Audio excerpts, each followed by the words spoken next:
అలానే శేషరావు, అరిచే కుక్క కరవదు, కరిచే కుక్క అరవదు. ఇది పెద్దలు చెప్పేటువంటి సామెత. అమెరికా ఇరాన్ సంగతి చూస్తానంది, ఇజ్రాయెల్ ఇరాన్ సంగతి చూస్తానంది. తీరా ఇరాను అమెరికాకు సంబంధించినటువంటి సైనిక స్థావరాల మీద దాడి చేయడంతో, మిసైల్ దాడి, బ్యాలిస్టిక్ క్షిపణులు దాడి చేయడంతో హఠాత్తుగా కాల్పుల విరమణ, యుద్ధ విరమణ ప్రతిపాదనని ట్రంప్ తీసుకొచ్చారు. గత 2 రోజుల నుంచి అమెరికా B-2 బాంబర్స్ వచ్చేసాయి. ఇరాన్లో దాదాపు 200 మీటర్ల లోతుగా ఉన్నటువంటి బంకర్లో ఉన్నటువంటి యురేనియంని ధ్వంసం చేశాయి. ఇవన్నీ కూడా న్యూస్ విన్నాం మనం. కానీ అమెరికా ఎప్పుడైతే B-2 బాంబర్స్ని తరలించేటువంటి ప్రయత్నం చేస్తుందో అంతకంటే ముందే ఇరాన్ యురేనియంని తీసుకెళ్ళింది. దాదాపు 400 కేజీల యురేనియంని ఆల్రెడీ సేఫ్ సైడ్గా తీసుకెళ్ళిపోయిందని చెప్పి తెలుస్తోంది. అయితే అమెరికాకు సంబంధించినటువంటి యుద్ధ విమానాలు B-2 బాంబర్స్ని అయితే వేసింది, కొన్ని స్థావరాలని ధ్వంసం చేసింది. ఆ విషయాన్ని ఇరాన్ చెప్తోంది, అమెరికా చెప్తోంది, ఇజ్రాయెల్ చెప్తోంది. ఇజ్రాయెల్ అమెరికాకి థ్యాంక్స్ కూడా చెప్పింది. ఇదంతా గత 24 గంటల నుంచి జరిగినటువంటి తతంగం. సీన్ కట్ చేస్తే అమెరికా అధ్యక్షుడు ట్రంప్ ఇరాన్ తోటి మాట్లాడారు, ఇజ్రాయెల్ తోటి మాట్లాడారు. ఒక్కసారిగా యుద్ధాన్ని విరమింపజేస్తున్నాము అని చెప్పేశారు. ఇజ్రాయెల్ ఒప్పుకుంది కాల్పుల విరమణకి, యుద్ధ విరమణకి అని చెప్పి ఇరాన్కి చెప్పారు. ఇరాన్ ఒప్పుకుంది యుద్ధ విరమణకి, మీరు యుద్ధాన్ని విరమించండి అని చెప్పి ఇజ్రాయెల్కి చెప్పారు. ఫస్ట్ ఇరాన్ చేత యుద్ధ విరమణ అనేదాన్ని ఒప్పించారు, ఆ తర్వాత ఇజ్రాయెల్ చేత ఒప్పించారు. ఇరాన్ ఒప్పుకున్న తర్వాత 12 గంటల వ్యవధిని పెట్టింది ఇజ్రాయెల్కి అమెరికా. ఫస్ట్ నుంచి అమెరికా ఇజ్రాయెల్ సపోర్ట్ చేస్తుంది. ఇజ్రాయెల్ సైన్యంతో కలిసి పోరాడింది కూడా. డైరెక్ట్గా వాళ్ళ సైనికులతో కలిసి నడవనప్పటికీ కూడా వివిధ దేశాల్లో ఇరాన్ చుట్టుపక్కల ఉన్నటువంటి అమెరికా స్థావరాల్లో ఉన్నటువంటి సైనికులు ఇరాన్ మీద దాడులు చేశారు, మూకుమ్మడి దాడి చేశారు. 125 విమానాలతోటి ఒకేసారి ఇరాన్ మీద దాడులు చేశారు. అయినప్పటికీ ఇరాన్ ఏ మాత్రం జంకలేదు. చుట్టుపక్కల ఉన్నటువంటి దేశాలన్నింటినీ కూడా అమెరికా తమ వైపు తిప్పుకోగలిగింది. ఇరాన్ ఏకాగ్గా మిగిలిపోయింది. ఈవెన్ ఇరాన్ ద్వారా సహాయం పొందినటువంటి మిత్ర దేశాలకు కూడా ఇరాన్ తోటి కలిసి యుద్ధం చేయడానికి సిద్ధపడలేదు. ఇలాంటి వ్యూహాన్ని రచించింది అమెరికా. అంతేకాదు ఇరాన్ సుప్రీం లీడర్ ఖమేనీని చంపేసేంత వరకు యుద్ధం ఆగదని చెప్పి నేతన్యాహు చెప్పారు, ఇజ్రాయెల్ ప్రధాని. బట్ నేతన్యాహు చెప్పిన దాని ప్రకారం జరగలేదు. ఖమేనీ ఇప్పటికి కూడా ఆయనే సుప్రీం లీడర్ ఇరాన్కి. అక్కడ ప్రభుత్వాన్ని మార్చేసేదానికి అమెరికా ప్రయత్నం చేసింది.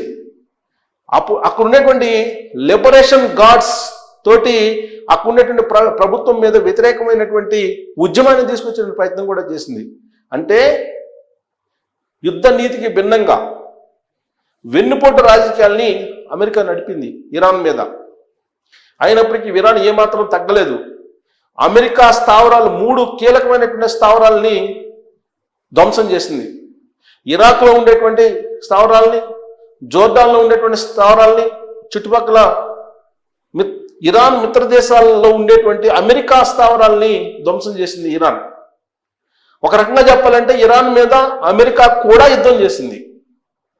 ఏ విధంగా అయితే ఆఫ్ఘనిస్తాన్ మీద సుదీర్ఘ కాలం పాటు అమెరికా సైన్యం పోరాడి వన్ ఫైన్ మార్నింగ్ పరారైపోయారో విమానాల్లో అమెరికా సైన్యం, సేమ్ ఇంచుమించుగా అదే తరహాలో ఇప్పుడు ఇరాన్ యుద్ధానికి భయపడిపోయింది, వణికిపోయింది అమెరికా.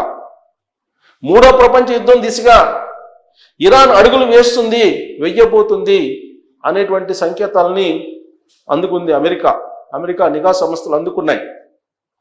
ఎంత ధ్వంసం చేసినప్పటికీ అణుస్థావరాలని, యురేనియంని దాచిపెట్టుకుంది వ్యూహాత్మకంగా ఇరాన్. ఆ 400 కేజీల యురేనియం ఎక్కడ ఉందో కూడా అమెరికా పసిగట్టలేకపోతుంది.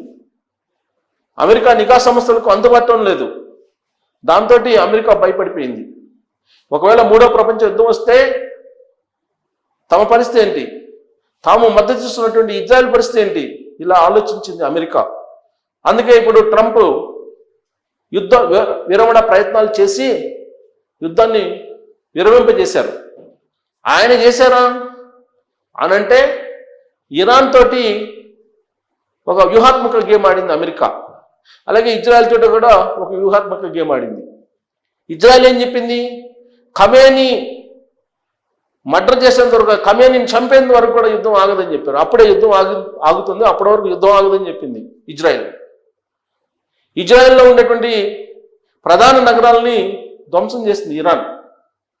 ఊహించినటువంటి పరిణామం, ఐరన్ డోమ్ను కూడా చీల్చుకుంటూ బ్యాలిస్టిక్ క్షిపణులు ఇరాన్వి దూసుకు వెళ్ళాయి ఇజ్రాయెల్ మీద. బట్ ఇజ్రాయెల్ ప్రయోగించినటువంటి డ్రోన్స్ కానీ మిజైల్స్ కానీ ఇరాన్ను కూడా ధ్వంసం చేశాయి. కానీ ధీటైనటువంటి సమాధానం ఇరాన్ చెప్పింది. రష్యా అండగా ఉన్నప్పటికీ కూడా ఇరాన్కి ప్రత్యక్షంగా రష్యా ఇవాళ ఆ ఇరాన్కి అండగా నిలబడలేకపోతుంది. డైరెక్ట్గా ఇండైరెక్ట్గా సపోర్ట్ ఉన్నప్పటికి కూడా సుదీర్ఘకాలం పాటు చిరకాల మిత్రుడు రష్యా ఇరాన్కి, కానీ డైరెక్ట్గా రాలేనటువంటి పరిస్థితి. కారణం, ఉక్రెయిన్ యుద్ధం జరుగుతుంది. ఉక్రెయిన్కి రష్యాకి మధ్య యుద్ధం జరుగుతున్నటువంటి పరిస్థితులు ఇప్పుడు మనం చూస్తున్నాం. ఇంకోవైపు గాజా, ఇలాంటివన్నీ కూడా ఇరాన్కి మిత్ర దేశాలన్నింటినీ రకరకాల ఇబ్బందుల్లోకి వ్యూహాత్మకంగా నెట్టేసి ఇరాన్ని టార్గెట్ చేసింది ఇజ్రాయెల్. ఆ ఇజ్రాయెల్కి సపోర్ట్గా ఉన్నటువంటి అమెరికా ప్రయత్నం చేసింది యుద్ధం చేయడానికి. కానీ ఇరాన్ ఎప్పుడైతే రివర్స్ అయ్యి అమెరికా కూడా మా టార్గెట్ అని చెప్పారో దాంతో ట్రంప్ భయపడ్డాడు. ట్రంప్ ఆలోచించాడు, భవిష్యత్తులో ఏమవుతుందో అనేటువంటి ఆందోళన ఆయనకి కలిగి ఉండవచ్చు. అందుకే ఇరాన్ యుద్ధాన్ని ఆపేస్తుందని ఇజ్రాయెల్కి చెప్పారు. ఇజ్రాయెల్ యుద్ధాన్ని ఆపేయడానికి సిద్ధంగా ఉందని చెప్పి ఇరాన్కి చెప్పాడు. ఎట్టకేలకు తాత్కాలికంగా యుద్ధం అయితే ఆగిపోయింది. మూడో ప్రపంచ యుద్ధం అంచుల వరకు పరిస్థితులు వెళ్ళాయి, అక్కడ ఆగిపోయింది. సేమ్ ఇలాంటి పరిస్థితే భారత్ పాకిస్తాన్ మధ్య జరిగినటువంటి యుద్ధం విషయంలో కూడా జరిగింది. ఆపరేషన్ సింధూర్ 1.0 మొత్తం స్థావరాలను ధ్వంసం చేసింది ఉగ్రవాదులు. 2.0 పాకిస్తాన్లో ఉండేటువంటి ఎయిర్ బేస్లను ధ్వంసం చేసింది. దీంతో అమెరికా సీన్లోకి వచ్చింది. అమెరికా ఎంటర్ అయింది. అమెరికా ఎంటర్ అయ్యి ఏం చేసింది, యుద్ధ వివరణకి పట్టుబట్టింది. లేదంటే వాణిజ్య వారికి తెరలేపుతామని చెప్పింది. నేనే యుద్ధాన్ని విరమింపజేశానని చెప్పి ట్రంప్ దాన్ని ఎలివేట్ చేసుకున్నారు ప్రపంచవ్యాప్తంగా కూడా. దానికి కారణం ఏంటంటే అమెరికా చైనా ఇచ్చినటువంటి పరికరాలు ఏవైతే ఉన్నాయో ఆ పరికరాలు పనిచేయాల పాకిస్తాన్కి. భారతదేశం మీద ప్రయోగించినప్పటికీ కూడా అవి పేలిపోయాయి గాల్లోనే. దాంతో ప్రపంచవ్యాప్తంగా కూడా చైనా అమెరికా యుద్ధ ఉత్పత్తులకు బ్యాడ్ నేమ్ వచ్చేసింది. అలాంటి బ్యాడ్ నేమ్ రాకుండా ఉండడానికి ఆల్ ఆఫ్ సడన్గా ఆపేసింది యుద్ధాన్ని అమెరికా. దానికి చైనా కూడా పాకిస్తాన్కి ఉన్నప్పటికీ కూడా వెనక్కి తగ్గింది. దీంతో యుద్ధ వివరణ జరిగింది. ఇప్పుడు మరి సేమ్ అక్కడ కూడా ఇరాన్ ఇజ్రాయెల్ మధ్య జరిగినట్టు యుద్ధంలో కూడా ఎప్పుడైతే ఇజ్రాయెల్ ఊహించినటువంటి విధంగా నష్టపోయిందో ఇమీడియట్గా అమెరికా నష్ట నివారణ చర్యలు చేపట్టింది. ఒకవేళ ఇరాన్ కనుక అణుబాంబు దిశగా వెళ్తే పరిస్థితి ఏంటి, యూదుల పరిస్థితి ఏంటి అనే దాని మీద ఆలోచించి వ్యూహాత్మకంగా యుద్ధ వివరణ తానే చేశారని చెప్పి ఆయన ఇప్పుడు ప్రచారం చేసుకుంటున్నారు. మరోవైపు నోబెల్ బహుమతి ఇవ్వాలని చెప్పి, నోబెల్ శాంతి బహుమతి ఇవ్వాలని చెప్పి పాకిస్తాన్ ప్రతిపాదన చేసింది ట్రంప్కి. దానికి మద్దతు చేకూరేలా ఇప్పుడు ఇలాంటి పరిస్థితులన్నింటినీ కూడా ట్రంప్ పోగు చేసుకుంటున్నారు, ఒక చోట చేర్చుకుంటున్నారు. కానీ ఇప్పుడున్నటువంటి పరిస్థితులన్నీ కూడా అమెరికాకి ప్రతికూలంగా ఉన్నాయి. ఒక్కసారి ఇరాన్ అమెరికా స్థావరాల మీద బాంబులు వేయగానే అమెరికా పరారైందని చెప్పొచ్చు. సేమ్ ఆఫ్ఘనిస్తాన్లో ఏ విధంగా అయితే అమెరికా సైన్యం పరారైపోయిందో ఇప్పుడు ట్రంప్ ఆధ్వర్యంలో ఇరాన్లో కూడా అదే పరిస్థితి నెలకొంది అమెరికా సైన్యానికి. ఇరాన్ దెబ్బకి వాళ్ళ స్థావరాలు ధ్వంసం అయిపోయాయి. దీంతో వాళ్ళు B-2 బాంబ్స్ ఏదైతే వేయటానికి వచ్చి బాంబులు వేశారో ఆ విమానాలు అట్నుంచి అట్టే వెళ్ళిపోయాయి. ఆ 125 విమానాలు, అమెరికాకు సంబంధించినటువంటి ఒక 50 విమానాలు మొత్తం వెళ్ళిపోయాయి. అందుకే అరిచే కుక్క కరవదు, కరిచే కుక్క అరవదు అని అంటారు పెద్దలు. తీరా యుద్ధానికి ప్రవోక్ చేసింది అమెరికా ఇజ్రాయెల్ని. ఇజ్రాయెల్ ఇప్పుడు ధ్వంసం అయిన తర్వాత ఇజ్రాయెల్ మీద ఇరాన్ పైచేయిగా నిలుస్తుంది అనగానే ఇమీడియట్గా వెనక్కి వెళ్ళిపోయింది అమెరికా.